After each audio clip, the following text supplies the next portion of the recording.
जय हिंद एवरीबॉडी, कैसे हैं आप लोग। आप सभी को मैं बता दूं कि आज के इस वीडियो में हम लोग बीपीएससी के नोटिफिकेशन एंड एग्जाम डेट के ऊपर डिस्कस करने वाले हैं। मैंने प्रीवियस वीडियो में आप सभी को बताया था, लेकिन बहुत सारी कन्फ्यूजन आप लोग का अभी बनते आ रहा है। और जिस तरीके से कमेंट मैं देख रहा हूँ, और मैंने बहुत सारे वेबसाइट पर जाकर के देखा, और इससे एक अलग तरीके का एक र्यूमर फैल रहा है। और बताया जा रहा है कि नोटिफिकेशन जनवरी में ही आएगा, फरवरी में ही आएगा। कुछ लोग कह रहे सितंबर में एग्ज़ाम होगा, कुछ लोग कह रहे कि मार्च अप्रैल में ही एग्ज़ाम हो जाएगा, तो कुछ लोग कह रहे कि जून जुलाई में एग्ज़ाम होगा। तो वास्तविकता क्या है? और वास्तविकता अगर ये है कि जून जुलाई में आपका एग्ज़ाम होगा, तो क्या ये बच्चों के 5 से 6 महीने में हम लोग प्रिपरेशन कर सकते हो? कि मैं भी बिगनर ही हूँ इस फील्ड में, मैं कोई एक्सपीरियंस्ड नहीं हूँ।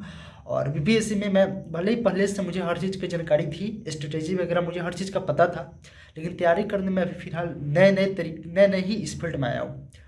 तो मुझे भी बहुत सारी समस्याएं, बहुत सारी मतलब कि अंदर से प्रॉब्लम क्रिएट हो रहा है और बहुत सारे कन्फ्यूजन बन रहा है। बट यह है कि घबराना नहीं है, और प्रिपरेशन को थोड़ा सा अलग तरीके से, अलग वे में लेकर के चलना है, ताकि जो लोग, क्योंकि इस बीपीएससी का एग्ज़ाम ऐसा है ना, बीपीएससी या यूपीएससी का या कोई भी सिविल सर्विसेज का एग्ज़ाम, किसी भी स्टेट पीसीएस का, उसमें मैक्सिमम जो सिलेक्ट होने वाले पेरेंट होते हैं वो ऑलरेडी सिलेक्ट होते हैं। वो अपने रैंक को इम्प्रूव करने के लिए, अपने से बड़े पोस्ट को लेने के लिए वो एग्ज़ाम देते हैं। तो उनके साथ मेरा फाइट होता है। तो हमें बहुत ही अलग तरीके से जासूसी करना होता है प्रिपरेशन में, और बहुत ही बारीकी से कंटेंट को, बहुत सी बारीकी से हमें हर एक चीज़ को देख करके और फिर प्रिपरेशन करना होता है अपनी मंजिल की ओर। बहुत ही मतलब कि छोटी छोटी बातों को ध्यान में रखकर बढ़ना होता है इस सिविल सर्विसेज के एग्ज़ाम में।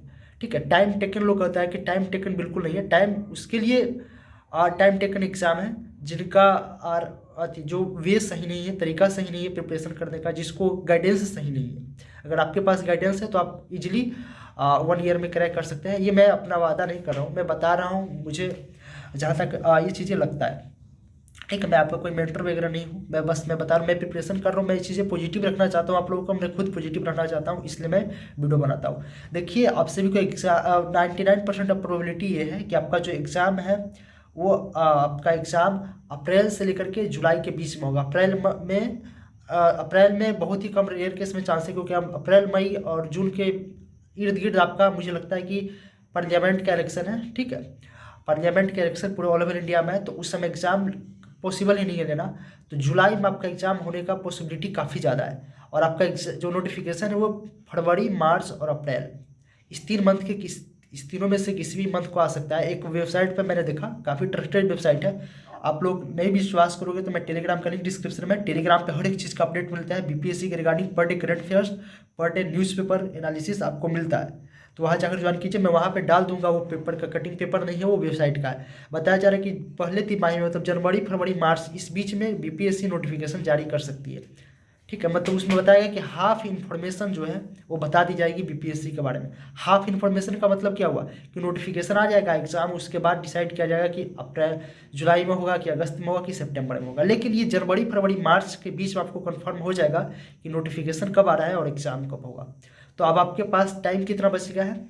नवंबर को मान के चलो, जो नए एस्पिरेंट देख रहे हैं वो नवंबर पूरा स्ट्रेटेजी में ही, और बुक कौन सी पढ़नी है, मतलब इधर उधर की चीज़ें में ही क्लासेज लेना है या नहीं, अपने से प्रिपरेशन करना है, एनसीईआरटी वर्ल्ड पढ़े कि न्यू पढ़े, मतलब बहुत सारी कन्फ्यूजन होती है जब आप आते हैं इस फील्ड में। तो नवंबर आपका इसी में बीत जाएगा। बचेगा दिसंबर, जनवरी, फरवरी, मार्च। पूरे मार्च और अप्रैल को भी मैं ले ही लेता हूँ।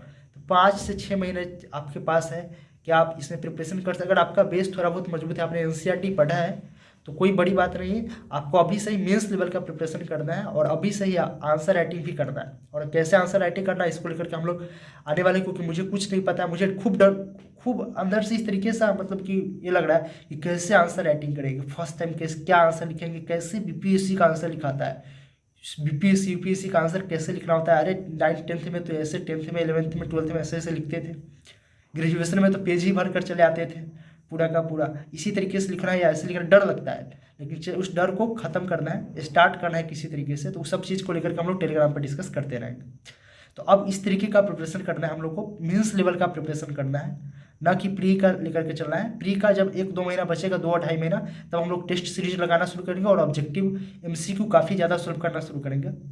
अभी मेंस लेवल का प्रिपरेशन करना है हम लोग को, और मेंस का आंसर राइटिंग प्रैक्टिस अभी से करना है। ठीक है, शुरू करेंगे, एक ही क्वेश्चन से लिखना शुरू करेंगे।